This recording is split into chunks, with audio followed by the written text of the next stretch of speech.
I drove back from a 3-day trade show in Charlotte with a box of brochures in the trunk and the particular tiredness of a man who has spent 72 hours shaking hands with people selling the same aluminum siding he sells, when he already knows every trick in the pitch. I'd been making that drive for 18 years. Regional manager for Kessler Building Supply, the company I helped grow from a single warehouse to 4 locations across the Piedmont. 3 days gone, home by Sunday night. My wife's minivan in the driveway, the porch light on, something in the crock pot filling the house with the smell of whatever she'd decided we were eating that week. 18 years of that same rhythm. I turned onto Callahan Ridge Road. Marlene's van was there. The porch light was off. I sat in my truck for a second before I cut the engine. It was late October, already dark by 7, and the street had that hush a neighborhood gets on a Sunday night when everybody's inside finishing homework or dishes. The house looked exactly like it always did. Same white siding, my own company's product. I'd installed it myself the year we bought the place. Same porch swing, same dogwood tree, dropping the last of its leaves onto the walk. I went up the steps. I unlocked the door. I stepped into a house that wasn't a house anymore. Not empty like nobody's home. Empty like somebody had come through with a truck and taken the actual bones out of it. The sectional was gone. The recliner was gone. The gallery wall in the hallway, 26 years of school photos and vacation shots, and the framed picture from our son's wedding gone. Just nail holes and clean rectangles where the sun hadn't faded the paint. I walked the length of that hallway like I was walking through somebody else's memory of my life. Dining room, table and chairs gone. Kitchen, the stove and fridge were still there, because you need a truck and a dolly and 2 guys to move those. And apparently she hadn't gone that far, but the dishes were gone, the pots were gone, the cabinet standing open like somebody wanted me to see exactly how thorough the job had been. On the kitchen island, there was one thing.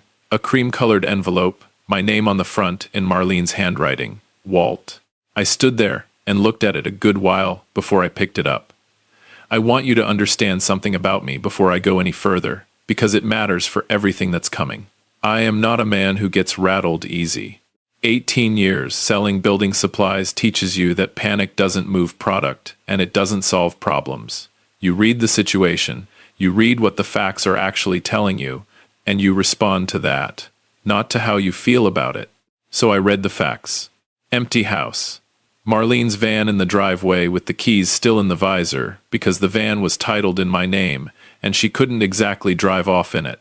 Somebody had picked her up, and an envelope with my name on it in her hand. I opened it. Inside was a letter 2 pages, the good stationery she kept in her desk drawer for writing her sister, and behind it, folded like it had been slipped in without her meaning to, or maybe meaning to more than she'd admit, was a printed confirmation from Piedmont Trust. A transfer, dated 4 days back. Origin, the joint money market account we'd built together since 2004, the one that held our retirement cushion, and the money from selling my mother's house. Destinación, an account at a bank in Naples, Florida, under a name I didn't know. Amount, $286,000.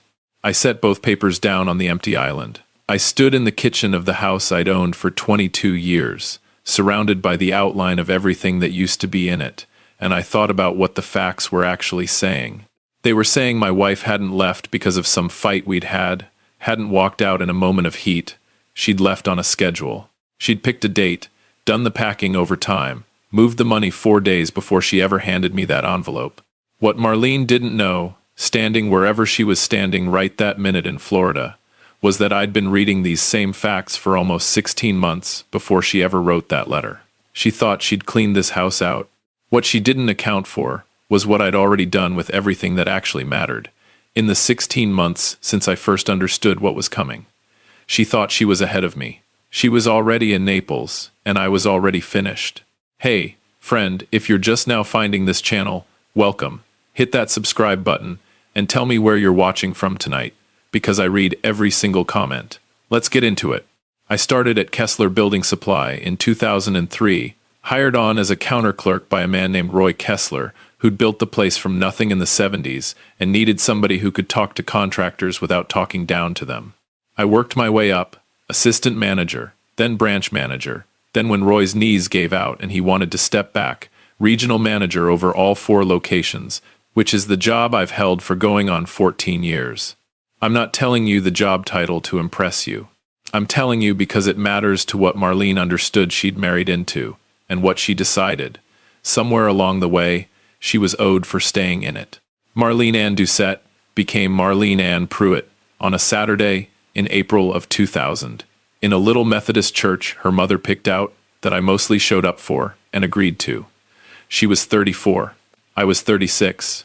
We dated 2.5 years, which is long enough to think you know somebody, and short enough to still get surprised later by what you didn't.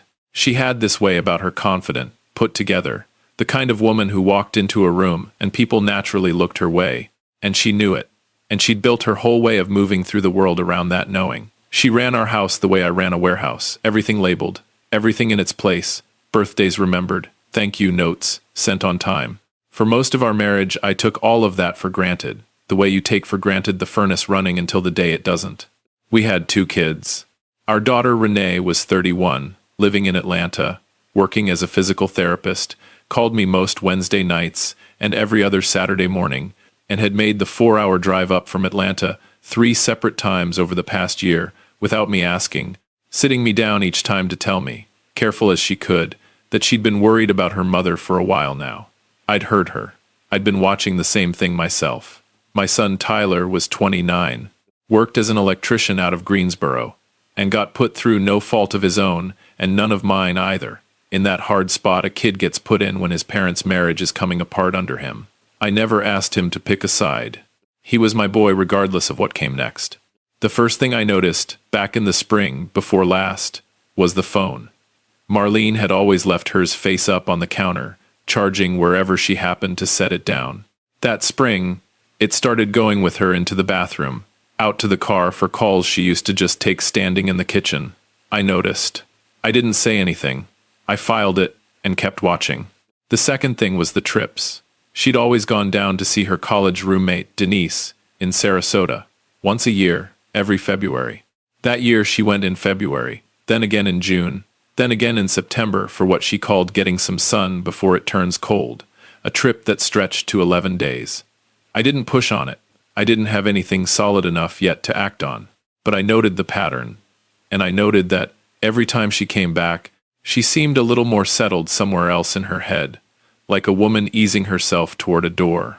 The third thing was the question about the business. Not Kessler Building Supply itself. I don't own it. Roy's nephew runs it now, and I just manage the regional side, but the profit-sharing plan I'd been in since 2003, and the small side business Roy had cut me into years back, a commercial real estate holding company that owned the land under 2 of our warehouses. One evening that August, over what looked like an ordinary conversation about our taxes, Marlene asked me, real specific, what my stake in that holding company was actually worth. Not in a general way. She had follow-up questions about how commercial land in our county had appreciated, whether I'd had it appraised lately, whether it was titled solely in my name or jointly. I answered her honest, because I didn't have a reason yet not to.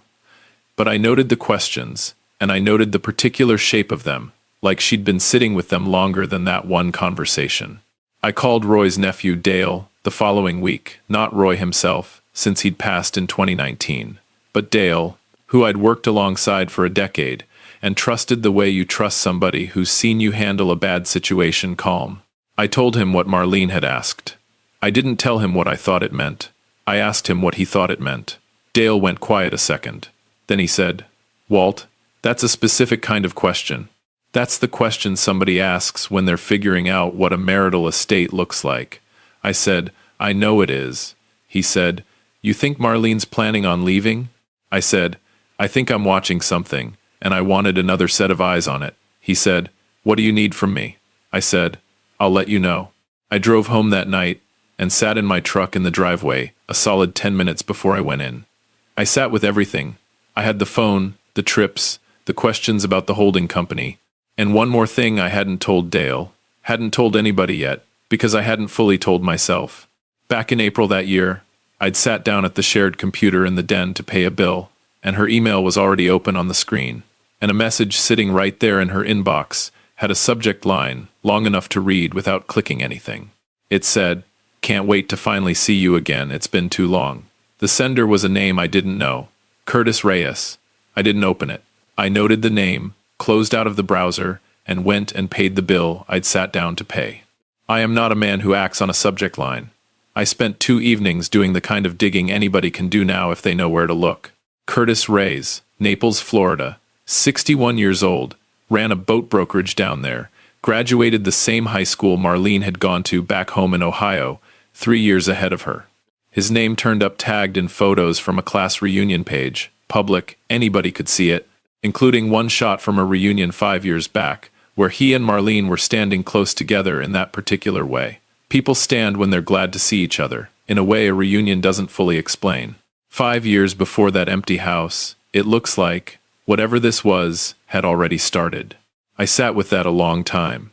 Then I called a family law attorney, a woman named Patricia Alvarez who had an office off Main Street in town, whose name I got from Dale, who'd used her in his own divorce back in 2017, and called her the sharpest legal mind he'd ever dealt with. I called her and asked one question. I said, "If I've got reason to believe my wife is planning to leave and to go after assets I consider mine, what do I need to do right now?" She said, "Come in Monday and bring every financial document you've got." I came in Monday. I brought everything. Over 2 sessions that August, Patricia laid it out plain. She said, "This state divides marital property equitably, which does not mean equally. Depending on how your stake in that holding company is structured, and when the value in it actually grew, your wife may well have a claim on part of it." She said, "The question is what was yours before the marriage, what grew during it, and whether you can prove the difference on paper." I said I'd come into the holding company in 2004, 4 years after we married. She said, "Then most of what that stake is worth today probably counts as marital." She leaned forward. "Walt, I want to be straight with you. If your wife's been asking pointed questions about valuation and there's a man in Florida in the picture, the timing of when you protect what's actually yours matters. It matters a great deal." I asked her what I could do. She said, "First thing, get your holding company stake, properly documented what you brought into the marriage, what came after, sweat equity versus appreciation. Second, look hard at how your joint accounts are titled." She paused. "I'm not telling you to hide anything, Walt. I'm telling you to get the boundaries of what you actually own written down clean, because right now they aren't, and that's going to hurt you if this goes contested." I spent the next 4 months with my accountant, a careful woman named Louise Ferber who'd done our books since 2005. We built a full record, what I'd brought in before the wedding, what Dale's family and I had built together after, the appreciation that had nothing to do with the marriage at all. Patricia looked it over that January and told me it was the cleanest asset file she'd seen from a client in 15 years of practice. Then she said, "Walt, I want to ask you something. Have you thought about the house?" I said it was in both our names. She said, "That can be worked with not by pushing her off the deed. I wouldn't advise that and wouldn't help you do it, but by documenting your down payment, the mortgage history, what you put in versus what came from marital income." Then she said, "And the joint money market account, $260,000 as of last statement." I said, "What about it?" She said, "Either one of you can move money out of that account without the other's signature. I'm not telling you to touch it without good cause. I'm telling you to understand that account access runs both ways, and in situations like this, sometimes the person who's leaving gets there first." I sat with that. I didn't touch the joint account. I wasn't going to do anything I couldn't stand behind later. But I did open my own account at a different bank, and over the following months, I redirected my commission checks and my share of the holding company distributions there instead of into the joint account. That was legal, it was documented, and it was mine to do, protecting money I'd individually earned. Patricia confirmed it was clean. By that October, my separate account held $63,000. I'd moved there over 10 months. The joint account held $286,000 that Marlene had apparently been watching the whole time, and that she moved 4 days before I ever found that envelope to Naples, to a bank near Curtis Reyes, toward a life she'd been building for 5 years, while I was driving to trade shows and coming home Sunday nights to a house that looked, from the outside, like a marriage. I read her letter again after I read the transfer slip. 2 pages, that stationery from her desk drawer, and I'll say this for her, she could write. I want to say that plain. because it's true, and because being fair to her matters even now. She said she'd been unhappy a long while, and tried different ways to fix it, and none of them took. She said she'd met somebody who saw her in a way she hadn't felt seen in a long time. She said she wasn't asking me to forgive her, because she knew she hadn't earned it. She said the lawyers would sort the money out, and she hoped we could get through it without a fight. She said she was sorry. Twice, she said it. She said she knew the house would feel different now. She hoped I'd be all right. I set it down. I looked at the transfer slip one more time. $286,000. 4 days gone. To Naples. While I was in Charlotte, talking siding specs. I picked up my phone and called Patricia. It was 5:45 on a Sunday. She picked up on the third ring, which is what happens when you've been a client over a year and your lawyers had a feeling this call was coming. She said, "Walt." I said, "Patricia, she's gone. House is cleaned out. She moved $286 out of the joint account 4 days ago." Quiet a second. Then, "You at the house?" "Yes. Don't touch anything. Don't throw anything out. Photograph every empty room and that transfer slip in the next 20 minutes. Can you do that?" "Already doing it." "Good. I'm filing an emergency motion tonight to freeze that Naples account. We might not get it all back, but this establishes the record. Walt, 16 months, we've been building this file. Every bit of it's ready. The holding company documentation, the premarital equity work, the redirected earnings with a clean paper trail behind every dollar. We're ready for this." I said, "I know we are." She said, "How you, holding up?" I said, "I'm clear-headed. That's what's useful right now." She said, "That's enough for tonight." I spent the next hour photographing every room. Bare walls, the nail holes, the open cabinets, the bedroom stripped down except my side of the closet, which she'd left untouched, which told me she'd packed slow, over weeks, a little at a time, not in one big push. A house doesn't empty out like that unless somebody's been draining it quiet, the way a tank empties through a narrow valve instead of a burst pipe. You don't see it happening until the level's already gone. I called Renee from the empty living room. She picked up on the second ring. I told her what I'd come home to. She went quiet, then said, "Steady as anything. Dad, how long have you known?" I said, "I started watching about 16 months ago. Been working with a lawyer since last August." She said, "Did you know about the man?" I said, "Since April, the year before last." Another silence. Then, "You never said anything." I said, "Wasn't anything worth saying until I had something to say. I needed to be ready before things came to a head, not scrambling after." She said, "Are you okay?" I said, "I'm functioning." She said, "I'm getting in the car." I said, "Renee, it's 4 hours from Atlanta." She said, "I'll be there by midnight. Is there any food in that house?" I looked at the empty cabinets, the missing pots. I said, "Not one thing." She said, "I'll stop and get something. Don't go to bed till I'm there." I said, "Wasn't planning on sleeping tonight anyway." She got in at 12:20 with grocery bags from a gas station outside Spartanburg and a foil-covered dish her neighbor had pressed on her on the way out the door, which is the kind of small, practical kindness that gets to you more later than it does right then. She walked the empty house with me, room to room, not saying a whole lot, just there. The way her mother used to be there in hard moments before all this, and the way Renee had learned that from her and carried it forward without even trying.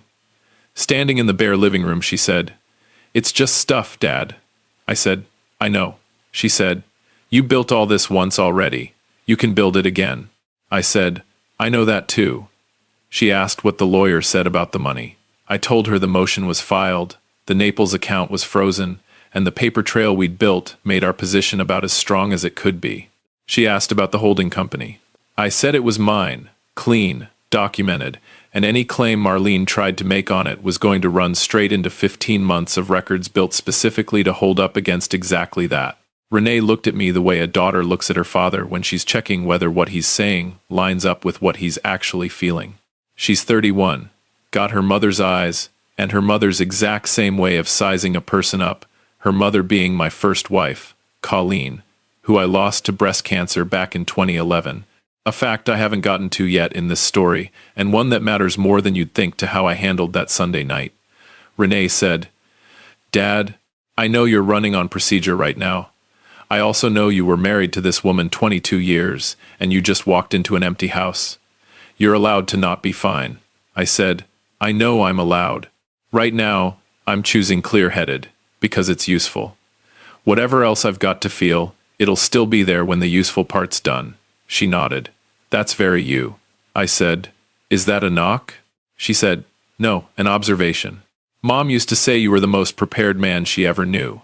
I said, your mother was smarter than the two of us combined. She'd have handled this better than I am. Renee said, you're handling it fine, Dad. I said, I know. We sat down on the bare floor, because there was nowhere else to sit, ate that casserole straight out of the dish with 2 forks, and talked past 1 in the morning about things that mattered and some that didn't. And somewhere in there, that empty house quit being the scene of the worst night in years and turned into just a house that needed furniture, which is a problem you can actually solve. The whole thing took about 10 months to settle.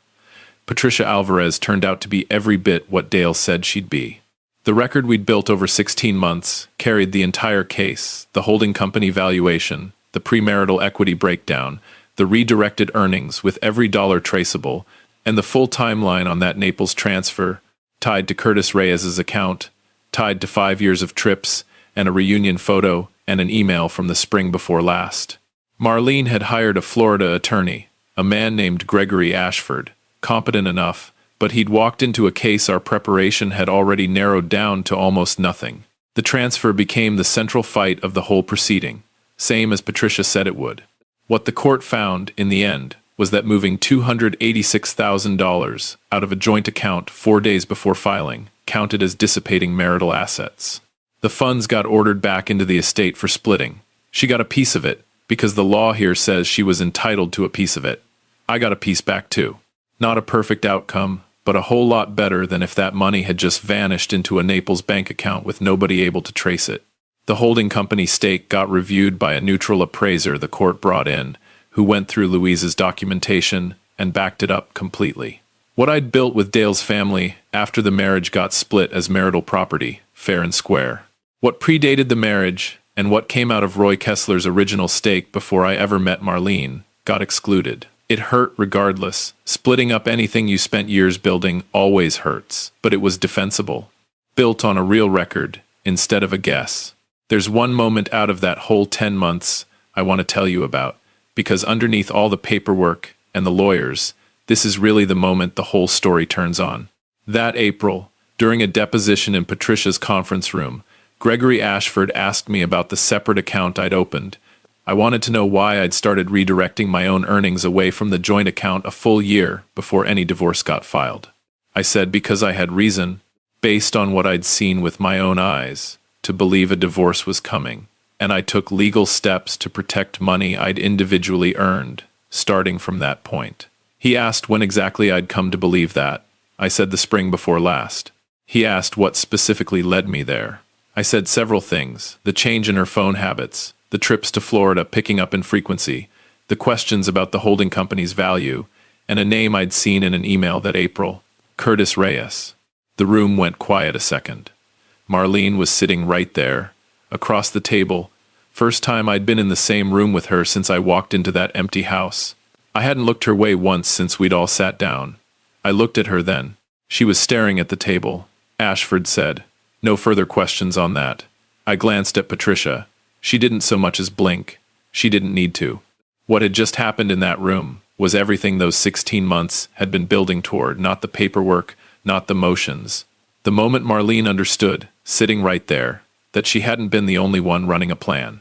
That while she thought she was the one managing the situation, I'd already mapped the whole thing out from the other side, starting the same month she probably started hers. Everything got finalized that summer. We sold the house on Callahan Ridge and split what it was worth. I bought a smaller place out past the county line, an older brick ranch with a detached garage. I've turned into a proper workshop, and a yard that needed more work than I expected, which I've been putting in most weekends since, because working with my hands has always been the thing that clears my head out, and my head's needed clearing. Renee drives up from Atlanta about once a month. Tyler comes through for supper most Sundays, his job allows. Dale showed up one Saturday that August and helped me frame out shelving in the garage. The kind of thing a man does for you after 10 years of working alongside each other, without you ever having to ask, because he knows exactly when to just show up. I've been thinking a lot about something Renee said that first night, standing in the empty living room with a foil dish in her hands. She said, "It's just stuff." She was right. The furniture Marlene took, the photographs off that hallway wall, the dishes and the pots, all of it was replaceable. What actually mattered, the holding company stake I'd built with Dale's family, the documentation protecting it, the equity in a house, my relationship with my own kids, all of that stayed whole. Not luck, because I'd spent 16 months making sure it would. Colleen, my first wife, Renee's mother, died of cancer in 2011 when Renee was 17. I'm telling you that now because it explains something about how I move through hard things. When you lose somebody with no warning at all, no chance to get ready, you learn something down in your bones. The things you can't control can take you apart faster than anything you ever planned for. So the things you can control, you prepare for completely, no assuming it'll work out on its own. Because it's the things you didn't prepare for that leave you standing in an empty kitchen, holding a transfer slip with nothing to show for it and nowhere to turn. My own father used to tell me, "Walt, the difference between a man who goes down and stays down and a man who goes down and gets back up isn't strength. It's whether he saw the punch coming. A man who sees it coming has already decided what he's doing next before he ever hits the floor. I saw it coming. I already knew what I was doing next. And standing in that stripped-out kitchen on a Sunday night in October, holding a piece of paper that was supposed to tell me it was all over, what I actually found in my hand was proof that the work was already done, and it had been enough. That's the only kind of document that matters, in the end. Not the one that tells you what somebody else did to you. The one that tells you what you already built before they ever got the chance to take it apart.